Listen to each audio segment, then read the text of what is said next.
Hey Don, Exodus 2, Evangelical 1 here. Um, I wanted to take a moment to respond to your videos, part 1 and part 2, why I'm no longer a Christian.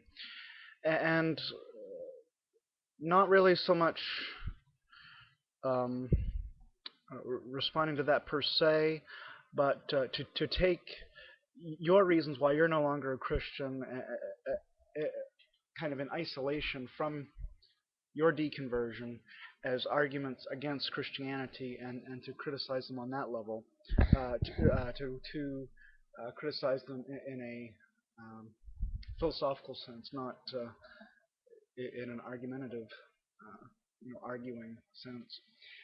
And I'm doing this off the top of my head, so I hope I don't leave anything out. Um, the first thing that you mentioned in your video, the very first thing that you mentioned is that in America people are Christians until they decide not to be. Um, and I think that's a misunderstanding of what Christianity is. People aren't born Christians.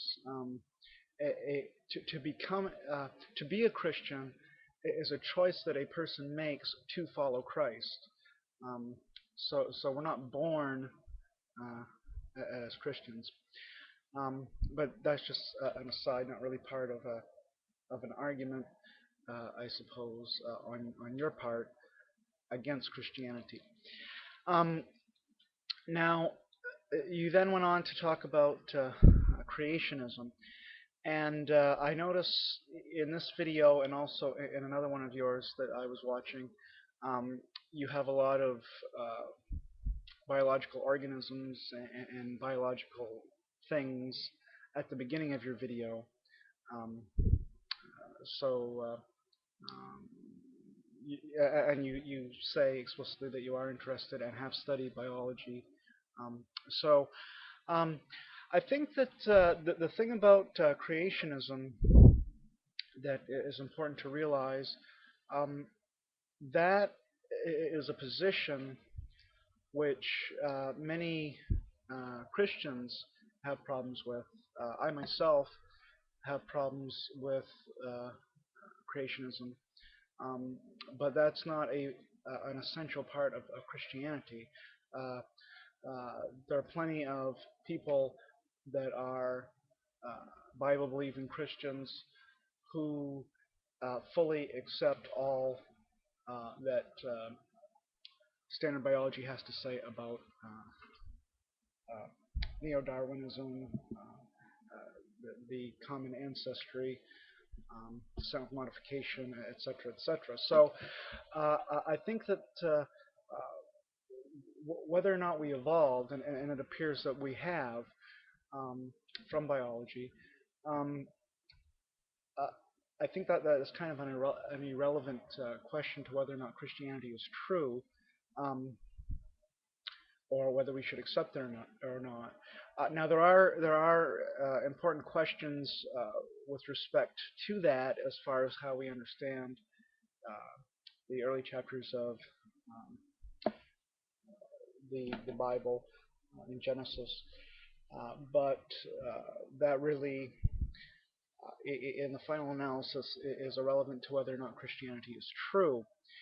Um, then you talked about what is commonly referred to as the Kalam cosmological argument, and you said that God, we don't need to take that final step to God.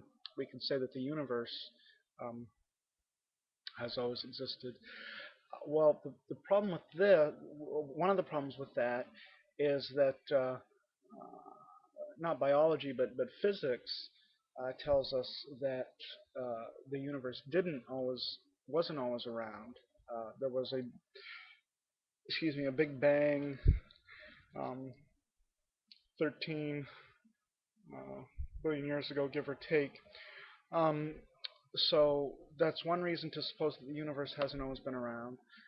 And even if the universe has always been around, it's still um, if we think of the universe as a whole, as a single entity, that is a um, being, even if eternal, which is contingent and therefore requires, by definition, um, a being outside of it to cause it to be.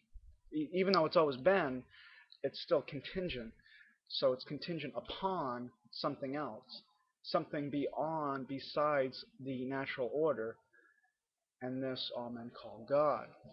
Um, so we can't stop with the universe because the universe is contingent. But we have to stop with God because God is the most ontologically fundamental. There's nothing ontologically prior to God, and there's arguments for that. The infinite regress is not possible, and so on. So whether the universe is eternal or not, still it calls for some type of supernatural, um, efficient cause, which uh, we theists call God. Um, let's see. Um, you bring up the problem of evil. Um, uh, why does God allow suffering? And I think you said He caused a lot of suffering in the Old Testament with the infants dying. Um, I presume you're alluding to um, God commanding the Israelites to kill infants of the non-Jewish people that they're fighting against. Um, well, I think usually when the Jewish people were fighting against uh, a group of people from another nation, the women and children, and this isn't explicitly stated in the Bible, but it seems that the women and children would have left uh, uh, in just about any case what we can think of in history or in the present. uh, Women and children are not on the battlefield if they can help it. So um, I think that some of the language of killing everything that moves when you go into the land and so on um, should be read in that light of uh, who fights in a war. Well, it's adult men, um, not children. Um, and there are passages that you may be thinking of where it explicitly says, kill children when you fight in the land. But it's really, I think there's more going on there. You really have to be very careful how you interpret those kind of things. Um, and if God is omnipotent, He can't make people freely choose against their wills. He can't force people to freely choose not to sin, not to do evil. Um, so that was something you said, that if God is omnipotent and omniscient, He should not have to cause floods, and He made so many mistakes. Well, it it's the people that are sinning that call forth that judgment. Uh, the wickedness of the earth, of the people on the earth, are what was their own choice, not God's choice. So it was their choice, not God's mistake. Um, so I think there were some other points that kind of slipped my mind, but that'll have to do for now. Thank you.